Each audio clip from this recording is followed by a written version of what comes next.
해석하기 어려운 난해한 성경 구절로 유명한 그런 구절입니다.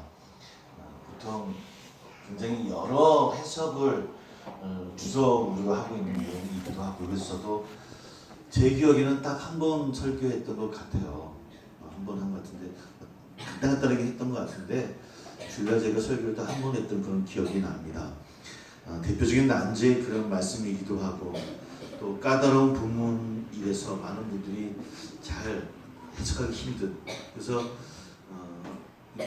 공동 주회를 하는 일주일 동안에도 많은 분들이 이 말씀을 주의하는데, 여러 해석이 이게 옳다 저게 옳다 아니다, 이 방을 해야 된다, 여러 방향으로서 사실은 쉽게 이렇게 정리하지 못했던 말씀이기도 합니다. 주석마다 설명이 다르고 설교 방향도 제각이고, 그런 것 가운데 하나 해석을 다시 한번 끄집어내서 말씀을 함께 나눠보려고 합니다. 오늘 말씀 1절에 보니까 어떤 부자가 나옵니다. 비유 말씀에. 여러분, 이 부자가 어떤 분인 것 같습니까? 어떤 사람인 것 같습니까? 여러분 읽을 때는 어떤 부자로 읽혀지던가요? 좋은 분 같은가요? 아니면 그렇지 않은 분 같은가요? 어떤 해석은 이 부자를 하나님이라고 해석하는 분도 있기도 하고, 아니라고 하는 분도 있기도 하고. 좋은 분 같습니까? 나쁜 사람, 좋은 사람 같습니까? 나쁜 사람 같습니까? 정확한 사람인 것 같습니다. 정확한 사람. 이 대답은 못 받는 일주도 그렇게 얘기했으면 제가 튀었을 텐데 저는 그 얘기 못했는데, 정확한 사람이다. 여러 많은 해석 가운데 저는 이 두 가지 해석, 좋은 사람이라는 해석과 나쁜 사람이라는 해석, 정반대의 해석 두 가지를 한번 살펴보고, 저는 좋은 사람이라는 쪽에는 더 좀 집중해서 말씀을 살펴보려고 합니다. 오늘 다시 가서 정확한 사람이 맞다고 한번 올려보도록 하겠습니다. 어떤 걸지. 먼저 좋은 사람이라고 보는 분들은 그 부자가 마치 하나님처럼 관대하다는 겁니다. 쭉 말씀을 한번 살펴보면, 어느 날 그 부자가 자신의 재산을 관리하는 청지기에게 비리가 있다는 것을 알게 되어져요. 얼마나 화가 났겠습니까? 그렇죠? 그가 고용한 청지기가 주인 몰래 재산을 낭비한 거예요. 여기 낭비하다는 것은 디아스코르 피조라는 그런 단어인데, 탕자가 사용했던, 탕자의 비유 때 쓰였던 단어예요. 허랑방탕하게 썼다라는 의미를 갖고 있는 단어거든요. 그러니까 그냥 주인의 돈을 함부로 사용한 거예요. 근데 탕자의 비유 같은 경우는 아버지에게 물려받은 자기 재산을 낭비한 거잖아요. 그러니까 나쁜 짓은 나쁜 짓이지만, 이게 사실은 죄가 됩니까 안 됩니까? 죄가 되진 않아요. 왜? 내 걸 내가 낭비한 거니까. 아버님께는 죄송하긴 하지만 여기서 내 걸 낭비하니까 죄는 아니에요. 그러니까 법적으로는 아무런 문제가 없는 것이 탕자의 비유의 그 둘째 아들의 모습이고요. 그러나 여기서 이 청지기는 자기 재산이 아닌 주인의 재산을 낭비한 거예요. 그렇기 때문에 법적으로도 문제가 되는, 소위 범죄 행위가 될 수 있는 그런 상황입니다. 주인은 그를 당장 파면시키고 감옥에 보낼 수 있잖아요. 네, 그 당시 법으로는 당연히 그를 파면시킬 수 있거든요. 그런데도 불구하고 그를 파면을 시킨 것이 아니라, 그를 통해서 자신 스스로가 정리할 시간을 청지기에게 주어요. 그러니까 굉장히 관대한 그런 주인이에요. 성격급한 저 같으면 벌써 그냥 돈 찾을 생각도 못하고 그냥 그랬을 것 같아요. 감옥에 보냈을 것 같아요. 근데 그러지 않았어요. 근데 문제는 그 마지막 호의마저 이 청지기가 무시했다는 겁니다. 그 호의마저 무시하고 그 시간을 자신의 미래의 이득을 얻기 위해서 뭘 하냐면 장부까지 조작해요. 장부까지 조작. 요즘 이중장부 이런 얘기도 많이 했는데, 장부까지 조작을 하는 걸 하고 있더라는 겁니다. 그 상황에 주인에게 빚진 사람도 일일이 만나요. 기름 100말 빚진 자에게는 50말 빚진 자야 라고 장부를 고쳐주기도 하고, 밀 100석 빚진 자에게는 80석 빚진 것으로 이야기하고, 그래서 그들의 빚을 탕감해줘요. 이거 누가 해줘야 되는 겁니까? 주인만 해줄 수 있는 게 있잖아요. 청지가 대체 뭔데? 자격도 없거든요. 그럼에도 불구하고 주인의 빚을 스스로가 탕감해줘요. 탕감받은 사실은 누구에게 지금 탕감을 받은 겁니까? 주인에게 탕감받은 거예요. 근데 환심은 누가 삽니까? 이 청지기가 사요. 그래서 자신의 편의를 도모하려는 계책을 세우는 모습이 오늘 성경 가운데 있더라는 겁니다. 그래서 이 주인이 그 사실을 알게 돼요. 첫 번째 해석이 주인은 어떤 모습, 어떤 분이, 어떤 사람이었다고요? 좋은 사람 입장에서 해석하고 있어. 보통 사람 같았으면 어떻게 했습니까? 하고 더 낫겠죠. 정리할 시간도 주고, 그래, 그래도 열심히 여태까지 함께 일했으니까 넌 잘 해봐라 라고 했을 텐데, 또 이런 정도까지 규칙을 세우니까 화가 나지 않겠습니까? 또 저 같았으면 감옥에 쳐넣었을 텐데, 그러진 않아요. 이 주인은 이 불의한 청지기가 일을 어떻게 했다고요? 지혜롭게 했다고 해요. 우리가 이렇게 말씀을 가만히 보면 사실 잘 이해 안 되는 말씀이에요. 그러니까 불의한데 지혜롭다고 하고 미래를 통과했다고 이야기하고 사실 잘 안 되는 건데 지금 이 첫 번째 주인, 좋은 사람의 입장에서의 주인이 그 불의한 일을 행했던 청지기를 향해서 지혜롭다라고 이야기를 해요. 오히려 칭찬을 하더라는 겁니다. 그래서 많은 사람들이 부자를 죄인들에 대해서 끝까지 참고 인내하시는 하나님 같다. 하나님의 모습을 비유하는 말씀이다. 라고 해석하는 첫 번째 비유입니다. 첫 번째는 또 어떤 해석이라고요? 이 주인이 어떤 분이라고? 나쁜 사람의 입장. 많은 학자들이 이 주인이 하나님을 상징하는 인물이 아니라고 말하는 분들이 있어요. 왜냐하면 그 당시의 상황을 아마 적용해서 이 비유를 이야기하는 것 같습니다. 오히려 좀 비열한 인물이다라고 얘기하는 주석들이 있습니다. 왜냐하면 그가 고리대금업을 했기 때문이라는 거죠. 원래 유대인은 동족에게 돈을 빌려주고 이자를 받아서는 안 돼요. 율법적으로. 유대 땅에서 살고 싶습니다. 진짜 어려운데. 그게 율법이에요. 그러니까 이자를 받았다고 하는 것은 그는 이방인들처럼 고리대금을 했던 그런 부자였을 것이다라고 해석을 하는 거죠. 그 당시에 1세기 때 로마에 심지어있던 그들이 율법을 어기고 많은 사람들이 돈이나 기름이나 밀 등을 빌려주고 이자를 받아서 착복하며 살았던 부자들이 많이 있었다고 하는 겁니다. 바로 이 부자도 그런 수많은 악한 부자 가운데 한 사람이라고 하는 것이죠. 그렇게 보면 두 번째 서울은 부자가 착한 사람입니까? 청지기가 착한 사람입니까? 청지기가 착한 사람, 홍길동 같은 사람이 되는 거예요. 그 당시에 청지기들은 어디서 자기의 페이를 받게 되어지냐면 바로 이자 가운데서, 그 이자를 많이 받으면 받을수록 이자 가운데서 페이를 시켜서 월급을 받는 그런 상황이에요. 그러니까 청지기는 지금 더 이자를 받아야만 자기가 어떻게 됩니까? 부자가 되겠죠. 그런데 오늘 청지기는 어떻게 하고 있다고요? 예, 탕감을 해주고 있다. 그래서 두 번째 계에서는 바로 이 청지기의 선한 행위가 해고를 당하면서 더 빛을 발한다고 하는 거예요. 그래서 채무자를 빛을 감내해 준 것은 주인의 재산을 임의로 축낸 것이 아니라 처음부터 받지 말아야 될 것들을 바로 그것을 탕감해주는, 다시 원래의 주인에게 돌려주는 모습이 청지기의 모습이었다 라고 이야기해요. 왜냐하면 자신의 월급까지도 희생하면서 행했던 일이기 때문에 이 두 번째 해석에서는 청지기가 착하고 지혜롭다. 그래서 그가 더 지혜롭다라고 이야기하고 있다. 성경에서는 이렇게 해석을 하는 부분입니다. 9절 보니까 부자는 악하고 청지기는 선하다는 해석을 지지하는 사람들의 모습이 있거든요. 9절 한번 다시 한번 읽어볼게요. 우리 똑같이 한번 시작. 내가 너에게 말하노니 불의의 재물로 친구를 사귀라. 그리하면 그 재물이 없어질 때에 그들이 너희를 영주할 처소로 영접하리라.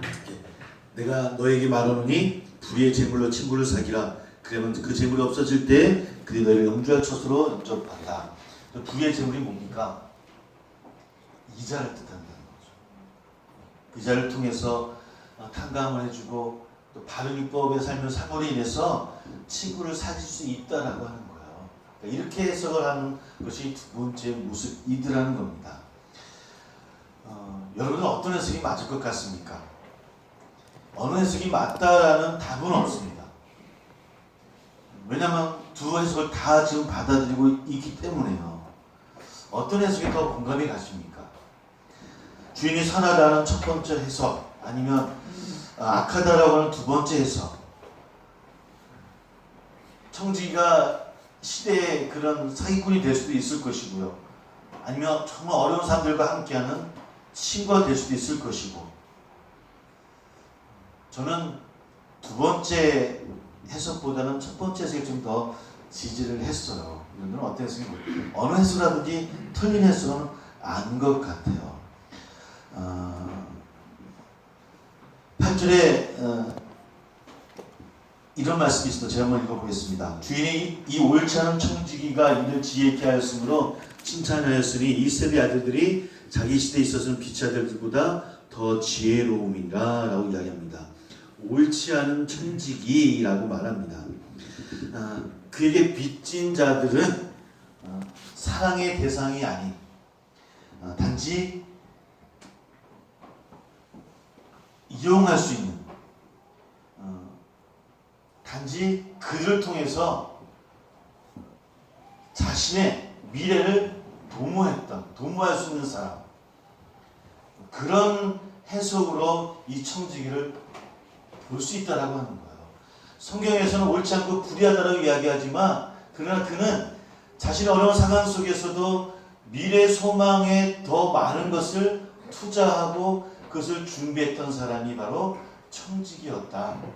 하나님의 사랑으로 모든 것을 기다리고 인내하는 우리의 삶이긴 하지만, 우리는 늘 세상의 것에 모든 것을 잃고 세상에 빼앗기며 살아가요. 그렇게 우리의 모습이 늘 불의한 재물에 치우치는 삶을 살아가는 삶인데, 그러나 이 청지기는 그럼에도 불구하고 미래를 도모했다라고 하는 거예요. 물론 거기서 빚진 자들은 이용당하는 사람의 모습으로 비유를 하고 있지만, 그러나 그 청지기는 자신의 어려운 삶을 내려놓고 한탄하며 포기하는 삶이 아니라 그래도 하나님 나라를 바라보고 미래를 준비하는 사람, 그러므로 그는 빛의 아들처럼 살고 살았다라고 이야기하는 것이 첫 번째 해석의 방향이더라는 겁니다. 저는 우리 모두가 그렇게 빛의 아들들의 모습으로 살아가기를 소망합니다. 지금 어렵고 힘들지만, 지금 어떨 때는 늘 세상 것에 치우치고 끌려가는 삶이지만, 그것에서 나의 모든 것들이 어떨 때는 포기하고 싶기도 하고 내가 스스로 평가되어지고 자책하기도 하지만, 여기서 멈추지 아니하고 하나님 나라를 이루어나가는 하나님의 섭리 안에 그 미래의 소망을 갖고 나아갈 수 있는 믿음을 가지고 나가는 그런 청지기의 삶을 살아가야 된다라고 하는 것. 오늘 말씀은 우리에게 그러한 것들을 이야기해주고 있더라는 거예요. 왜냐하면 이 말씀 안에 이 세대의 아들이라고 이야기하고 있고요, 빛의 아들들이라고 이야기하고 있어요. 우리는 이 세대의 아들들이기도 해요. 왜? 우리 인생을 살아가고 있으니까. 직업을 갖고 있고 사업을 하고 있고 어떤 일을 가정을 꾸려내고 가정으로 부모로 자녀로 살아가고 있어요. 우리가 하나님의 백성이지만 이 시대를 떠나가서 살 수는 없단 말이에요. 여튼 이 시대와 사람들과 부딪히면서 어떤 사람은 법을 지키며 살아가는 우리들의 모습이 있더라고 하는 겁니다.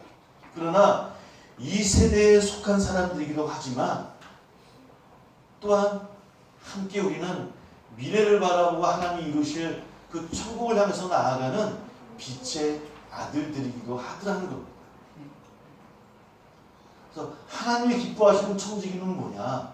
그래서 이 땅의 것들에 대해서 만족하며 살아가는 우리들의 모습이 아니라, 그도 힘들고 어려운 삶 속에서도 손마음을 갖고 앞으로 나가며 미래를 향해서 나갈 수 있는 그런 용기 있는 사람들, 그것을 성경은 믿음의 사람들이라고 이야기하더라는 겁니다. 이런 그런 믿음의 사람들 가운데 거하는 저와 우리 모두 다 되기를 주의 이름으로 소망합니다. 우리 8절 한번 다시 한번 함께 읽어보도록 할게요. 8절 같이 시작. 주님이 이해하지 않는 청지가 이를 지혜있게 하였으므로 칭찬하였으니 이 세대의 아들들이 자기 시대에 있는 빛의 아들들보다 더 지혜로움이니라. 지혜롭다고 이야기하는데 오늘 청지기가 특별히 이 8절에서 칭찬받았던 이유를 한번 찾아보시길 바랍니다. 어떤 이유일까요? 제가 설명했던 말씀 자체로 한번 여기 한번 찾아보시기 바랍니다. 오늘 말씀을 한번 쭉 한번 볼게요. 제가 금방 이야기했던 미래적인 것 떠나고 8절에서 청지기가 왜 칭찬을 받았을 것 같습니까? 이 비유로만 따져보면 자기 이걸 준비했기 때문에 제가 그만 그 얘기를 했던 왜 그랬을까요? 이들을 가만히 읽어보면 청지기가 굉장히 민첩했어요. 빨랐어요. 자기 비리가 발견되어지고 정리할 시간을 주긴 좋지만 우리 같으면 어떻게 했겠습니까? 저 같으면 야 이거 큰일 났다. 뭐 어떻게 어떤 일 하면 헤맬 수도 있고 굉장히 어려울 수 있을 터인데 청지기는 미리미리 그 마음속에 준비가 되어져 있었던 것 같아요. 그 상황 가운데서 그 빚진 자들을 찾아가서 위중의 결단을 민첩하게 내리는 청지기를 만나게 되어지더라는 겁니다. 그것이 청지기를 칭찬할 수 있었던 이유 한 가지밖에 없는 것 같아요. 이 책이 이 말씀 가운데서는. 그래서 그 청지기를 칭찬하는 하나님을 우리가 이해하지 못한다는 거예요. 그러니까 우리가 이 말씀을 이해하지 못하고 해석하기 어려운 거는 아무리 찾아봐도 이 청지기가 칭찬받을 만한 것이 민첩하게 행동하는 것 빼놓고는 찾아볼 게 없는 거야. 대체 이 말씀을 왜 예수님이 행하셨을까라고 하는 거야. 우리 14장 찾아보고 15장 찾아봤어요. 이 말씀을 누구에게 이야기하고 있냐면 바리새인들과 율법학자들 앞에서 행하고 있는 거예요. 그리고 이런 말씀을 들은 다음에 그들이 뭐라고 이야기합니까? 지혜롭지 못한 자다, 어리석다라고 평가하는 것이 바리새인들의 모습이라고 하는 거예요. 쉽게 얘기하면 우리는 세상을 살아가면서 바리새인들처럼 율법학자들처럼 세상의 것에 불의한 재물에 그것만을 만족하며 사는 저나 우리들의 모습이더라고 하는 거예요. 근데 주님은 그 불의한 재물을 넘어서 하나님 나라를 바라보아야 되는데 그 불의한 재물을 행하며 사는 우리들이 좀 신실했으면 좋겠다라는 겁니다. 그것 하나 우리가 신실하지 못하고 그것 하나 이겨내지 못하면 어떻게 우리가 하나님 나라를 이뤄나갈 수 있다라고 하는 거예요. 9절 한번 다시 한번 읽어볼게요. 같이 읽어보겠습니다. 시작. 내가 너에게 말하노니 불의의 재물로 친구를 사귀라. 그리하면 그 재물이 없어질 때에 그들이 너희를 영주할 처소로 영접하리라. 예, 불의의 재물로 친구를 사귀라고 명하고 있습니다. 말씀 드리려면 마치 어렵고 가난한 사람들과 친구가 되려면 불의한 재물을 사용해야 된다는 것처럼 들려요. 그죠? 그러니까 우리가 세상에서 이기고 승리하려면 세상의 법을 사용해야 되고 불의한 재물을 사용해야만 친구가 생겨지고 우리가 성공할 수 있다는 것을 들려지게 되어지더라는 겁니다. 그렇다면 정당한 돈으로 정당한 것으로 정당한 재물로 친구들을 도우면 안 되는 걸까요? 그렇지는 않을 거 아니에요. 그게 더 칭찬받을 일이겠죠. 그러니까 처음부터 사실은 불의한 재물을 우리가 만들지 말아야 되는 것이 하나님 백성의 모습이긴 해요. 그러면 9절에 이 불의한 재물은 세상의 재물 또는 이 시대의 부라고 이해하고 해석하는 것이 맞을 것 같아요. 그럴 경우 9절은 어떻게 되냐면 세상의 재물을 자신만을 위해서 사용하지 말고 어려운 이웃들을 위해서도 또 어려운 삶을 위해서도 함께 사용하여라 라는 말씀으로 해석할 수 있더라는 겁니다. 그리고 나서 10절부터 13절까지 그리스도인이 재물에 대해서 어떻게 태도를 가져야 되는 것인가에 대해서 설명하고 있더라는 거예요. 10절부터 13절까지 한번 다시 한번 차근히 한번 읽어보도록 할게요. 시작. 지극히 작은 것에 충성된 자는 큰 것에도 충성되고 지극히 작은 것에 불의한 자는 큰 것에도 불의하니라. 너희가 만일 불의한 재물에도 충성하지 아니하면 누가 참된 것으로 너희에게 맡기겠느냐. 너희가 만일 남의 것에 충성하지 아니하면 누가 너희의 것을 너희에게 주겠느냐. 지파인이 주인을 섬길 수 없나니 혹 이를 미워하고 저를 사랑하거나 혹 이를 중히 여기고 저를 경히 여길 것입니다. 너희가 하나님과 재물을 겸하여 섬길 수 없느니라. 사실 누가 보면 16장 전체 말씀은 늘 16절 말씀 하나만 늘 읽었던 늘 재물에 관한 그런 내용이긴 합니다. 오늘 말씀인 불의한 청지기 비유도 그리고 그 틀 안에 있는 말씀이기도 하고요. 그래서 예수님은 재물에 대한 기본 자세로 말씀을 정리하시면서 충성이라는 말씀을 사용하고 있어요. 10절 한번 다시 볼게요. 지극히 작은 것에 충성된 자가 큰 것에 어떻게 한다고요? 충성되고. 지극히 작은 것에 불의한 자는 또 어떻게 한다고요? 큰 것에도 불의한다. 충성이라는 말이 10절부터 13절까지 읽어보면 4번이 나와요. 그러니까 충성이라는 단어를 강조하면서 이 재물에 관한 비유를 말씀해 주면서 정리를 하고 있어요. 우리에게 진정 어디에 충성하는 자가 될 수 있어야 되는 것인가? 지극히 작은 것에 충성하라는 것은 어떤 의미겠습니까? 세상에 재물에 충성하라라는 의미가 되겠죠. 그러니까 지극히 작은 것에 충성하는 자는 충성된 자는 큰 것에도 충성되게 되어진다라고 이야기하고 있잖아요. 무슨 의미가 되겠습니까? 어떻게 될까요? 지극히 작은 것이 뭐라고요? 재물이라고 했잖아요. 그러니까 세상의 것에 충성하고 세상의 법의 재물에 충성하는 자는 큰 것은 뭐가 될까요? 하늘나라. 그러면 다시 지극히 작은 것에 불의한 자는 큰 것에도 불의하니까 어떻게 될까요? 오늘 말씀을 이 부분이 참 어려운 부분. 저도 이 부분을 이 신정 읽을 때마다 굉장히 힘든데 저도 한번 원고를 그대로 한번 보시고 제가 한번 설명해 드릴게요. 예수님에게 지극히 큰 것은 재물이 아닌 알레티노스라는 것이래요. 이 뜻을 찾아보니까 참된 것.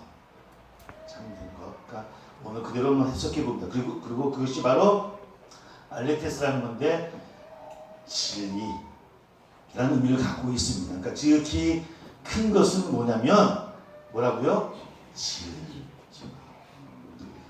예수는 우리가 그 귀중한 진리에 충성하려면 지극히 작은 재물에 대해서도 충성할 수 있어야 된다는 반어법을 가지고 이 히브리어 헬라어 원문을 사용하고 있더라는 거예요.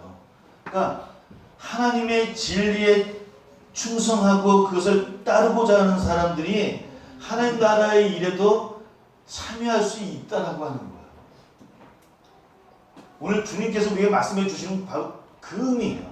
야, 너희들 세상에만 재산을 쌓아놓지 마. 재물은 어디에 쌓아놔야 된다고요?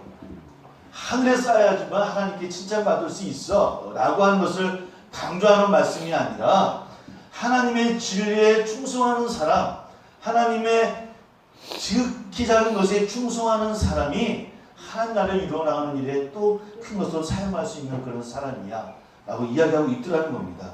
이 충성이라는 단어를 또 찾아보니까 피스토스라는 동사예요. 동사예요. 여러분 기억나시는 분 계실 거예요. 믿음을 이야기할 때 말씀을 드렸잖아요. 뭐라고요? 예수님의 신실하심, 성실하심. 그러니까 하나님의 진리에 충성하라는 건 뭡니까? 신실하다라고 하는 거예요. 하나님의 진리에 신실한 사람들이 하나님 나라를 이룰 수 있다라고 하는 거예요. 지극히 작은 것에 신실한 것.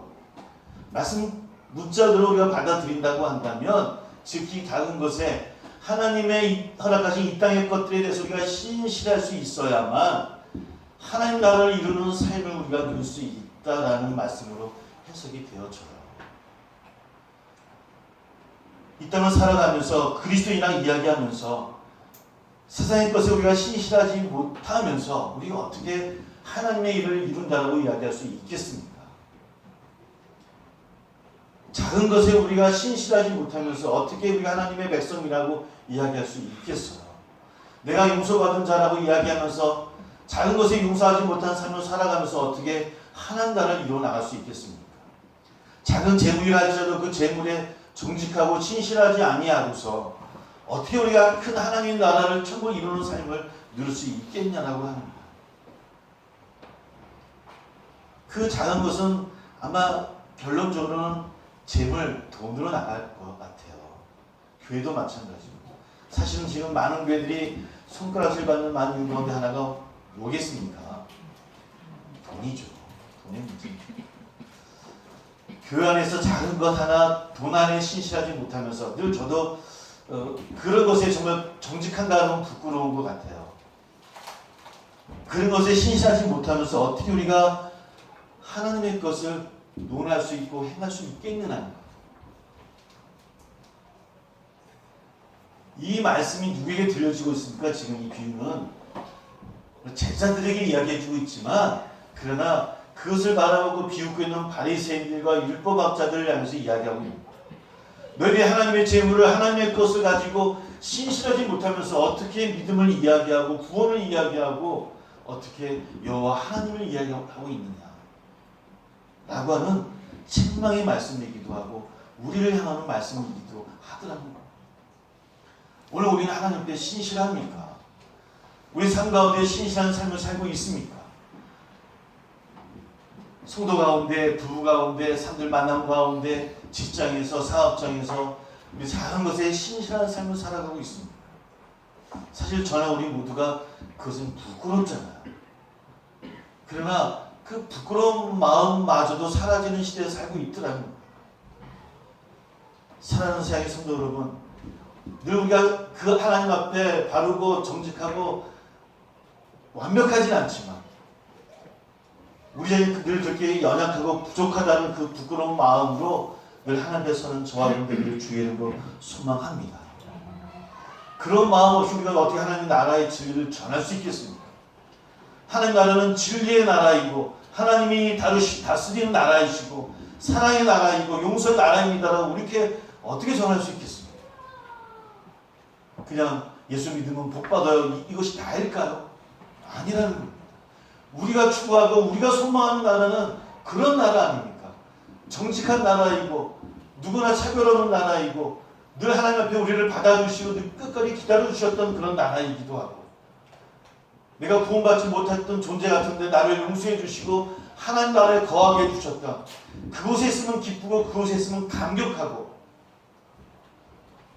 어떨 때 내가 좀 있어도 되나 할 정도의 그런 감격의 자리가 하나님 나라잖아요. 우리가 전하는 복음은 그 나라를 전하는 거 아니겠습니까?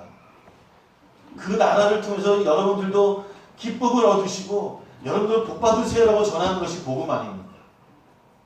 그런데 세상 것에 우리가 신실하지 못하겠어.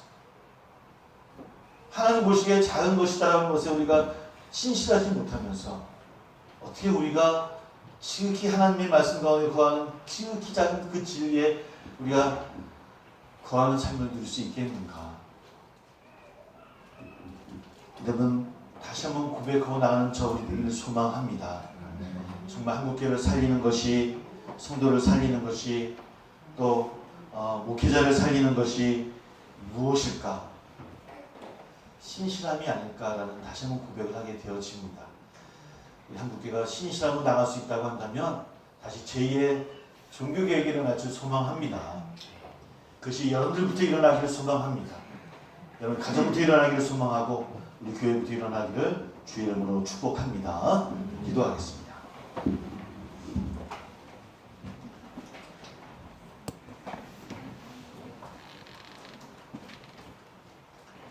이 땅에 교회가 많은 신뢰를 잃어버린 이유가 어디 있겠습니까? 우리가 세상의 것에 욕심을 가지고 나아갔던 우리들의 모습은 아니었는지요. 지극히 작은 재물에 대해서도 신실하지 못하고서야 어떻게 지극히 큰 일인 하나님 나라의 진리를 우리가 세상에 전할 수 있겠습니까? 하나님 앞에 맑고 순전한 모습으로 서가는 우리 모두가 되기를 소망합니다.